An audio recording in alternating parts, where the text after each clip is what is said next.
خوتي خواتاتي اهلا وسهلا مرحبا بكم يا جماعة الخير صباح الخير عليكم وزلفلاون والسلام عليكم. J'espère que vous allez bien et j'espère que vous vous portez bien. Nous sommes le 22 février 2024 et nous poursuivons dans cette émission. C'est le deuxième épisode de notre vaste nouvelle enquête sur Fares Eddine Benchir, ancien patron de la police algérienne de mars 2021 jusqu'à janvier 2024.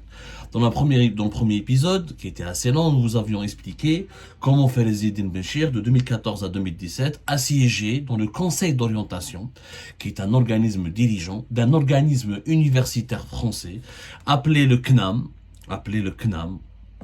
Voilà, le CNAM, il est rattaché au Conservatoire national des arts et métiers à Paris, mais il avait une section consacrée à la criminologie et les sciences criminelles. Il proposait de 2014 à 2017 des formations, il existe toujours d'ailleurs, il propose toujours des formations spécialisées dans les sciences criminelles et criminologie. Sauf que ce sont des formations très pointues qui étaient destinées essentiellement, comme nous en avons parlé, comme nous l'avons expliqué dans la première émission, à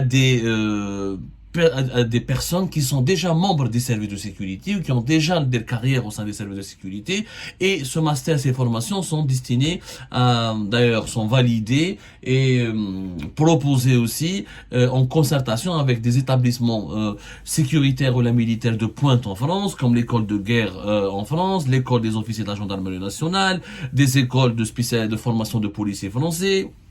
Et les formations étaient inscrites, dirigées par le pôle sécurité et défense de cet organisme qui est appelé le CNAM à Paris, et dans lequel Fares Eddine Benchir a siégé dans ce conseil d'orientation. Donc il a collaboré, il a échangé en tant que aux responsables de la police algérienne avec les autres formateurs et les autres membres du conseil scientifique, du conseil d'orientation et les personnes qui ont bénéficié de ces formations. Et il voyageait régulièrement à Paris, Fares Eddine Benchir, alors qu'à l'époque il était inspecteur régional au niveau de Ouargla, de la DGSN, de la police algérienne.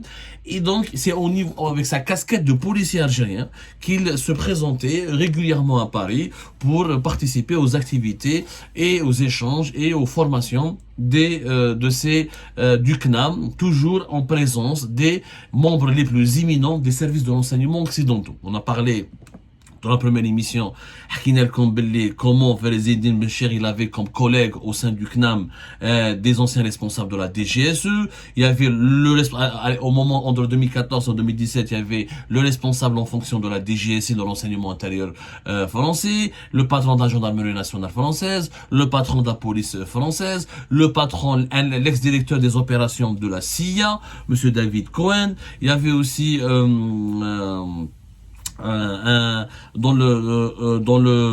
comment on appelle ça, un ex-directeur de renseignement de la DGSE, Alain Juillet.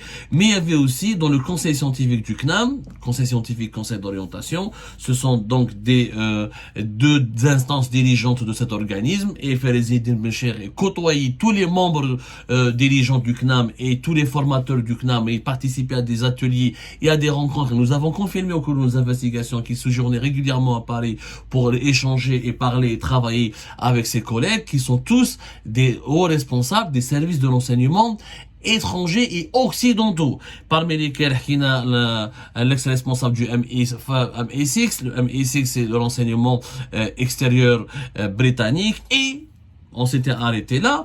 Donc, parmi les contacts et les relations de Fares Eddine Benchir, on trouve énormément d'Israéliens, parmi lesquels un certain monsieur Boaz Ganor. Alors Boaz Ganor qui travaillait à un organisme israélien qui s'appelle ECTC Erzilia.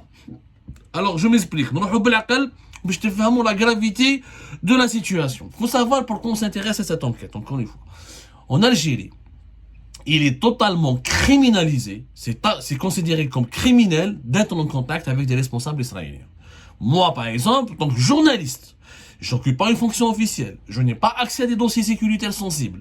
Je ne connais pas des secrets militaires ou des secrets qui relèvent du secret défense ou des informations qui relèvent du secret défense. Alors que M. Fares Eddine Benchir était patron de la police. Il était quand même à Ouargla, la wilaya, la région qui abrite les sites pétroliers et les sites militaires les plus sensibles. Il était aussi chef de sûreté de la wilaya de Béchar pendant un certain nombre d'années. Ce n'est, encore une fois, ce n'est pas n'importe quoi. Quand on est chef de sûreté de Wilaya de Béchar, de 2000, il était à Béchar de 2007 à 2010, pendant 3 ans. Donc il a eu accès à des informations hyper confidentielles et hyper secrètes. Je rappelle que des gens ont fait de la prison en Algérie pour avoir parlé avec des Israéliens. Rappelez-vous de l'affaire du blogueur Merzouk Touati, qui en mai 2018, il a été condamné à 10 ans de prison ferme, alors qu'il était âgé que 30 ans à l'époque. Il a été accusé d'avoir entretenu avec les agents d'une puissance étrangère des intelligences de nature à nuire à la situation militaire ou diplomatique de l'Algérie, ou à ses intérêts économiques essentiels. Merzouk Touati n'était qu'un blogueur à l'époque, qu'une année ou 2 ans auparavant, il avait juste réalisé une interview avec un porte-parole du ministère israélien des Affaires étrangères. Il a été libéré plus tard, parce que cette affaire, il a été libéré plus tard en mars 2019, une année après ce verdict-là, mais le Word d'Arboh 10 ans, et ça a suscité un scandale international à l'époque, juste pour avoir fait une interview en tant que blogueur. Merzouk Touati n'est pas policier, n'est pas gendarme, n'est pas membre des services secrets, n'est pas même pas garde communal, un blogueur avec le porte-parole du ministère des Affaires étrangères. Ils l'ont accusé d'intelligence avec ennemi, intelligence avec une puissance étrangère, et je rappelle l'accusation d'avoir entretenu avec les agents d'une puissance étrangère des intelligences de nature à nuire à la situation militaire ou diplomatique de l'Algérie ou à ses intérêts économiques essentiels. C'était le tribunal criminel de Bjaya qui avait fait une telle condamnation. Benchir n'a pas été... Benchir m'a donné une interview. Il a travaillé dans un organisme de recherche et un organisme élitiste. Il a le cachet d'organisme universitaire, mais qui proposait, comme on l'a expliqué dans la première émission, des formations de pointe sur des thématiques de sécurité et de défense, et ces formations qui ne bénéficiaient essentiellement qu'à des membres des services de sécurité français et occidentaux. Et dans le même organisme dans lequel a travaillé Ferezi Den Benchir, de 2014 à 2017, en tant qu'inspecteur régional de la DGSN à Ouargla, de la police algérienne, nous retrouvons des hauts responsables israéliens qui dirigeaient un organisme basé à Erzilia. Erzilia, c'est une ville israélienne qui est située pas loin de Tel Aviv. Elle est située c'est une ville israélienne très proche de Tel Aviv. Elle est située au nord de Tel Aviv. Dans cette université, dans cette ville israélienne, il y a un organisme ICTC. ICTC, c'est quoi? C'est l'Institut international israélien de lutte contre le terrorisme, qui est rattaché à l'université israélienne, à l'université Reichman.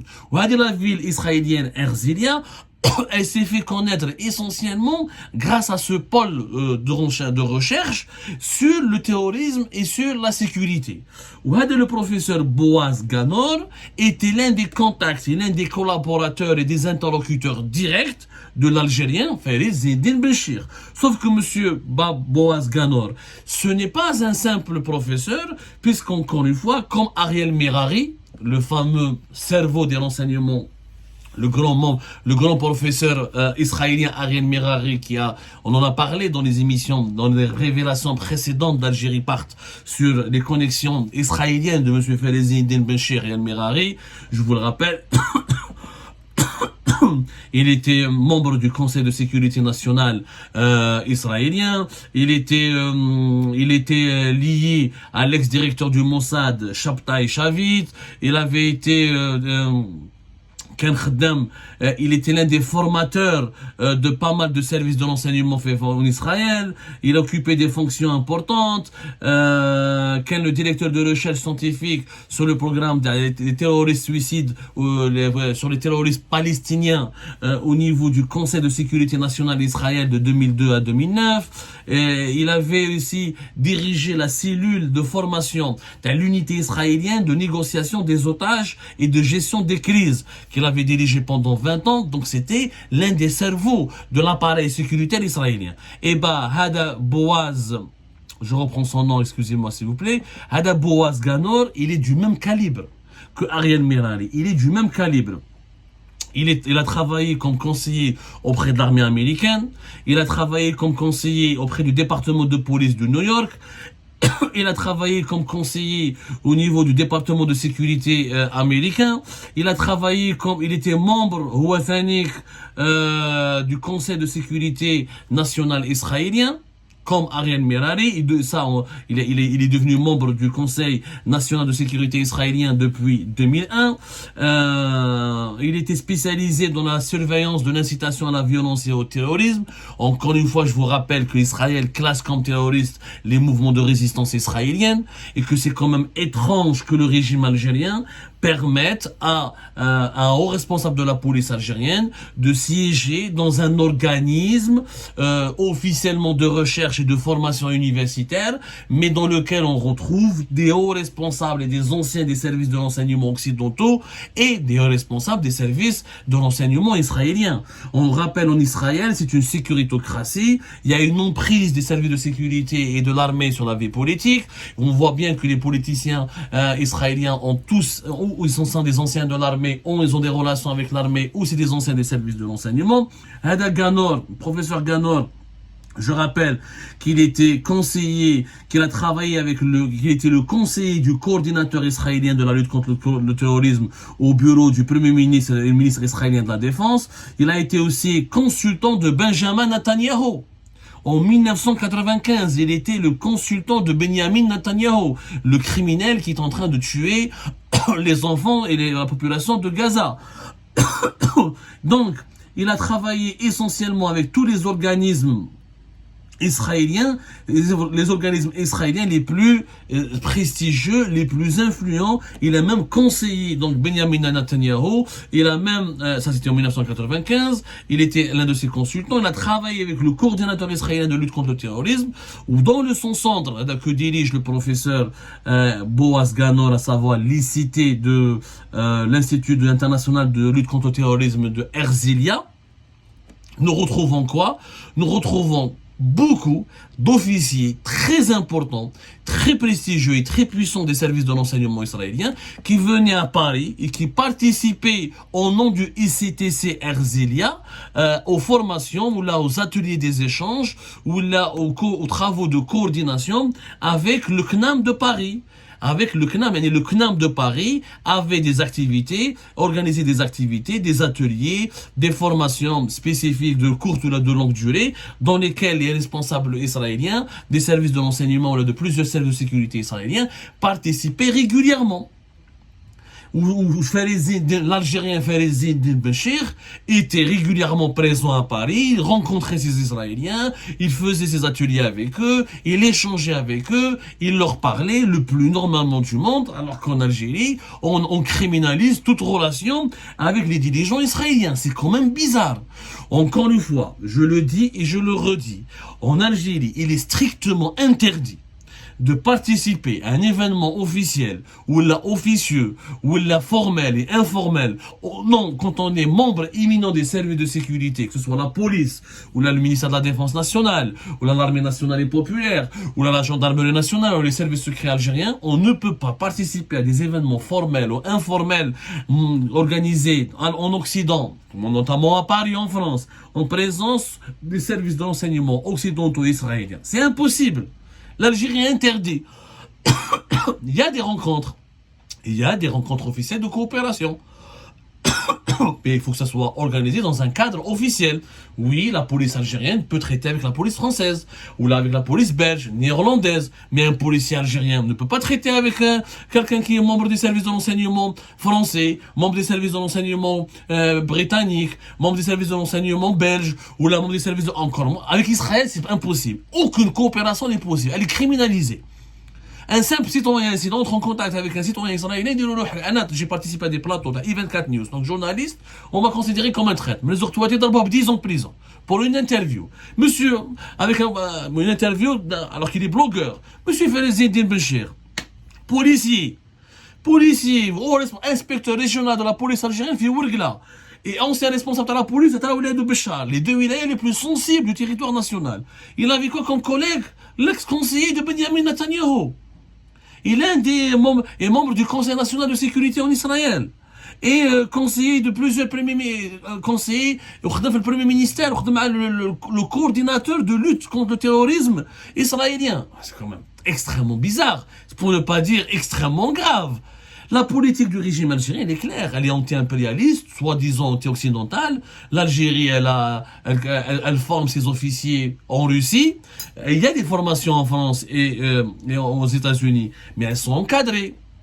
Ils sont encadrés. Mais là, c'est pas des formations. Là, Zine Benchir, il prétend être formateur. Il participe, il est membre du conseil d'orientation. Il n'est pas parti chercher des diplômes. Il est là, soi-disant, comme l'un des garants de la fiabilité scientifique des formations offertes par cet organisme, le CNAM, en présence ou en concertation ou en collaboration avec d'autres formateurs qui sont membres des services secrets occidentaux israéliens. Aucun arabe. On a la première émission. Aucun autre policier arabe, ou là, aucun autre général arabe, ou là, africain, n'est membre du conseil d'orientation, ou là, des instances dirigeantes du CNAM. Makesh. Qui fait Zine Benchir. Et Zine Benchir, c'est le cerveau, le plus grand cerveau de la police et de la sécurité de tout le monde arabe et de tout le continent africain. C'est extrêmement bizarre. S'il était un simple chercheur, encore une fois, un simple universitaire, dans les ateliers qu'il veut, mais il était responsable de la police et dans toutes les brochures, dans toutes les présentations et dans tous les cadres et dans toutes les réunions organisées par le CNAM, comme le fameux organisme de recherche sur les menaces criminelles contemporaines dont on a parlé en 2009, entre 2014 et 2017, Zine Benchir venait à Paris, participer à des ateliers, à des formations, à des échanges, à des concertations, à des réunions avec des collaborateurs des services de renseignement israéliens occidentaux, autant que haut responsable de la police algérienne. Et ça, ce qui est grave, encore une fois, nous avons demandé à toutes les sources que nous avons approché les autorités algériennes, nous avons demandé à toutes les sources les mieux introduites au sein des autorités algériennes, il n'y a jamais eu une autorisation qui a été signée et accordée à Zine Benchir pour aller rencontrer des anciens responsables, pour aller parler, ou la rencontrer, ou la travailler, ou la échanger, ou la étudier dans un cadre universitaire ou para-universitaire où il y a des anciens des services de renseignement américains, français, britanniques ou israéliens. Ce que nous avons pu aussi démontrer que Hada, Monsieur Boaz Ganor de l'Institut israélien international de lutte contre le terrorisme, l'ex-conseiller de Benjamin Netanyahu, les CTC ont envoyé à Paris pas mal de responsables israéliens qui ont participé à des ateliers ou là des échanges avec les membres du CNAM, parmi lesquels Zine Benchir. Et Zine Benchir a rencontré au moins 2 personnalités israéliennes entre 2014 et 2017 qui étaient des personnalités extrêmement troublantes. Parmi lesquels Dan Mirodor. Je compte Dan Mirodor. Dan Mirodor, c'était un ancien vice-premier ministre et ministre du renseignement israélien. Le ministre du renseignement d'Israël. Il était de 2009 à 2013 vice-premier ministre et ministre du renseignement du gouvernement israélien.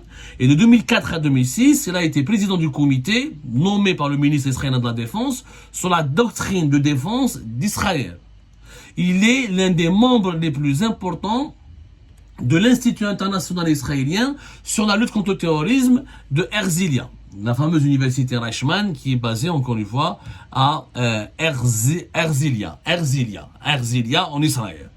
Eh ben, il venait régulièrement, il venait régulièrement à Paris et il parlait, il échangeait, il participait à des cas et des réunions dans lesquelles était présent Zine Benchir. Qu'est-ce que Zine Benchir peut apporter comme expérience scientifique à quelqu'un qui était ministre du renseignement d'Israël? Ça rentre pas dans la tête. Il y a un risque de trahison et de traîtrise avéré parmi les autres responsables israéliens que Zine Benchir a rencontré à Paris. C'est une femme qui est un lieutenant général, Ofra Klinger. Ofra Klinger, c'est un lieutenant général, membre de l'institut toujours de l'ECTC de Herzliya. Et elle venait à Paris travailler avec le CNAM. Et elle était commissaire du service pénitentiaire israélien de 2015 à 2018. Il y en a eu une longue carrière au niveau du service, au niveau de système de carcéral, au niveau des prisons israéliennes. Donc, et elle a une relation, Ofra Klinger, une relation directe on ne travaille pas dans les prisons israéliennes si on n'est pas validé, si on n'est pas parrainé, si on n'est pas soutenu par les services de renseignement israéliens. Encore une fois, Israël, c'est une sécuritocratie. Elle a une façade démocratique occidentale, mais son fonctionnement est une sécuritocratie. C'est-à-dire que il y a une emprise des services de sécurité et de l'armée sur la vie politique, parce qu'Israël, elle est menacée régulièrement par ses voisins qui ne la reconnaissent pas. Maintenant, ça va mieux, beaucoup de pays la reconnaissent. Mais Israël a toujours existé, elle agit, elle se comporte, elle a une politique qui consiste à être prêt à n'importe quel moment à faire la guerre. C'est pour cette raison que les décisions politiques impliquent énormément les services de renseignement et l'armée israélienne. Donc, qu'est-ce qu'il peut apporter au lieutenant général israélien l'israélien Ofra Killinger. Donc, c'est des relations totalement troublantes qui indiquent clairement un risque de trahison. Quand quelqu'un qui a des dossiers, qui m'a fallu Zinedine Benchir, qui a des dossiers de la DGSN, qui a des pièces importantes qui tombent entre ses mains sur des enquêtes importantes menées par la DGSN, par la police algérienne, dans des régions sensibles, extrêmement importantes, comme Ouargla, qui abrite des sites pétroliers et militaires stratégiques, comme Béchar, qui abrite des sites militaires aussi stratégiques. Quand un policier ou un haut responsable de la police du gabarit ou de l'importance de Béchir, quand il va en Occident et quand à Paris, il rencontre des Israéliens, il travaille avec, il collabore, il a collaboré et échangé avec l'ancien conseiller de Benjamin Netanyahu et membre du Conseil national de sécurité d'Israël, ou là quand il rencontre des officiers israéliens, ou là il a eu à échanger avec l'ancien ministre du renseignement israélien, c'est quand même, là, on ne peut que se poser des questions. Il y a un risque de trahison, c'est-à-dire que ces interlocuteurs israéliens ou occidentaux pourraient facilement soutirer des informations à M. Benchir. Parce que, qu'est-ce qu'il va leur rapporter? Quand les occidentaux se rencontrent entre eux, c'est des alliés. Les Français, les Américains, les Israéliens sont des alliés. On le voit bien dans la crise de Gaza, la France et les États-Unis appuient la politique israélienne, il y a des intérêts communs, et des enjeux communs et une coopération commune. Mais l'Algérie n'a jamais été alliée de l'Occident. L'Algérie coopère, elle échange dans un cadre bien précis. C'est du donnant-donnant avec la CIA, avec la DGSE, avec le MI5, la MI6. Oui, mais elle n'a jamais officiellement, elle n'échange pas avec le Mossad, avec les services de renseignement israéliens. Elle ne reconnaît pas Israël. Elle criminalise toute relation avec Israël. Et en plus, ce n'est pas la police, ce n'est pas un policier d'échanger avec les services secrets français. Il y a les services secrets algériens, renseignements extérieurs, qui ont un cadre de coopération à travers des bureaux de sécurité dans les ambassades d'Algérie ou à travers des rencontres formelles et officielles, où il n'y a que des échanges. Ça veut dire un Algérien, il va prendre un café, il dîne, il participe à des activités scientifiques, de recherche, il partage les tâches, il assume des responsabilités, il collabore, il échange, il coopère dans un cadre universitaire à l'étranger, à Paris, loin des regards, loin de la surveillance des autorités de son pays. Il rencontre, il échange, il participe, il travaille avec des officiers de renseignement israéliens et occidentaux. C'est jamais vu, des masalach. Est-ce que vous imaginez qu'un policier français, un haut responsable de la police française, est-ce qu'il peut être membre d'un organisme de recherche iranien où il n'y a que les membres des services de sécurité iraniens, chinois ou les Russes? C'est jamais vu. Pourquoi? Parce que les Français, la Russie, l'Iran, pour eux, c'est pas des alliés. C'est des ennemis. Donc, si un policier, un haut responsable de la police française se déplace à Téhéran ou là à Moscou, c'est quand même très mal vu. C'est même interdit. Un responsable de la police française ne peut pas aller à Ankara ou à Istanbul et travailler, collaborer dans des travaux de recherche avec les services de renseignement turcs. Il y a un risque de trahison. Et c'est normal. Et c'est compréhensible. La même chose, est-ce que vous avez vu un responsable de sécurité américain participer à des rencontres en Chine avec les services de renseignement chinois? Ça ne passera jamais.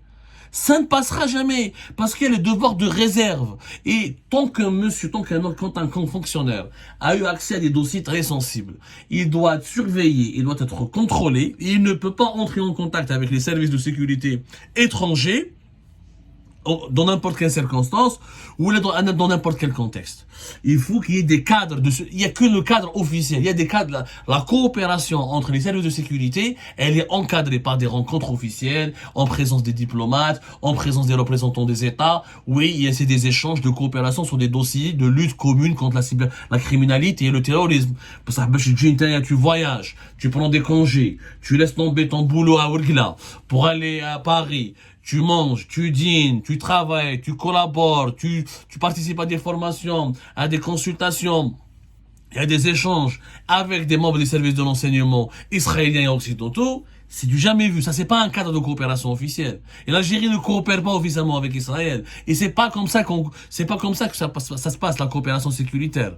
Ça, c'est, je sais pas, je suis pas là, je suis pas juge, je peux pas qualifier faire les Indiens de traîtres, mais une enquête s'impose, et la grande question qui se pose, comment, durant toutes ces années, de 2003 à 2017, quand même. C'est la deuxième révélation, la deuxième enquête que nous faisons vers Algérie. 2009, il était membre d'un organisme universitaire français, quand même, qui regroupait des hauts responsables des services de renseignement occidentaux israéliens. De 2014 à 2017, il était membre aussi éminent. C'est pas un étudiant ou un était plus que formateur, membre du conseil d'orientation d'un autre organisme universitaire qui regroupe aussi des anciens responsables des services de renseignement occidentaux israéliens.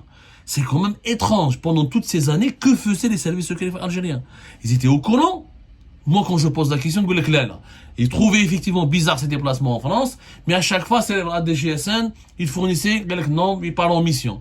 Quelle est la mission? Elle dit, oui, tu pars, tu rencontres un ancien, tu travailles, ou tu rencontres un ancien conseiller de Benjamin Netanyahu, ou là, un ancien ministre du renseignement d'Israël, ou là, des anciens responsables de la DGSE, t'as la MI6, ou là, une ancienne lieutenant générale, ou là, une lieutenant générale israélienne. C'est quel genre de mission, hein? Ce sont pas des missions qui relèvent de la défense des intérêts suprêmes de l'État algérien, parce que ça se passe pas comme ça. Ça ne peut pas se passer comme ça. En réalité, M. Velezine Bencher est un élément troublant, est un personnage hyper mystérieux, qui a eu des connexions extrêmement bizarres, qui pourrait être qualifié facilement, comme c'était le cas de Mesur Touati-Mskin, d'intelligence avec ennemi, où là, en fait, je pense que chacun pourrait tirer la conclusion nécessaire. Les faits sont là. Quand on parle, quand le régime algérien donne des leçons de patriotisme, de nationalisme aux opposants ou à ses adversaires, il devrait quand même se remettre en question et fournir des explications. Comment quelqu'un comme Velezine Bencher, qui a siégé au Haut Conseil de sécurité nationale, le Haut Conseil de sécurité de 2021 jusqu'à la fin de l'année 2023, il a participé à une dizaine de réunions du Haut Conseil de sécurité. Il a entendu, écouté, pris note des échanges sur les dossiers de sécurité les plus sensibles du pays, les plus secrets du pays. Alors que quelques années auparavant, il avait des connexions, des relations, il a noué des amitiés, parce que quand on travaille régulièrement dans des organismes universitaires, on rencontre souvent des gens, il y a des affinités, il y a des amitiés qui se créent. Donc il a noué des amitiés, des relations, il a eu des connexions avec des hauts responsables du plus haut niveau, des responsables du plus haut niveau des services de renseignement israéliens et occidentaux, dont un ancien conseiller de Benjamin Netanyahu. Est-ce qu'on n'est pas là dans l'entretien avec des agents d'une puissance étrangère, des intelligences de nature à nuire à la situation militaire ou diplomatique de l'Algérie ou à ses intérêts économiques essentiels? C'est peut-être les reproches qui ont été formulés à Mesur Touati en 2018 pourraient s'appliquer parfaitement et sans aucune discussion à M. Velezine Bencher. Sera-t-il jugé un jour, auditionné ou entendu? Assisterons-nous un jour à des explications pour qu'il nous, pour qu'il nous explique au moins qu'est-ce qu'il foutait là, alors qu'il était censé être inspecteur régional de la police algérienne à Ouargla? Qu'est-ce qu'il foutait dans des cas, dans des rencontres, dans des échanges, dans des réunions, dans des ateliers en présence des hauts responsables les plus importants des services de renseignement occidentaux et israéliens?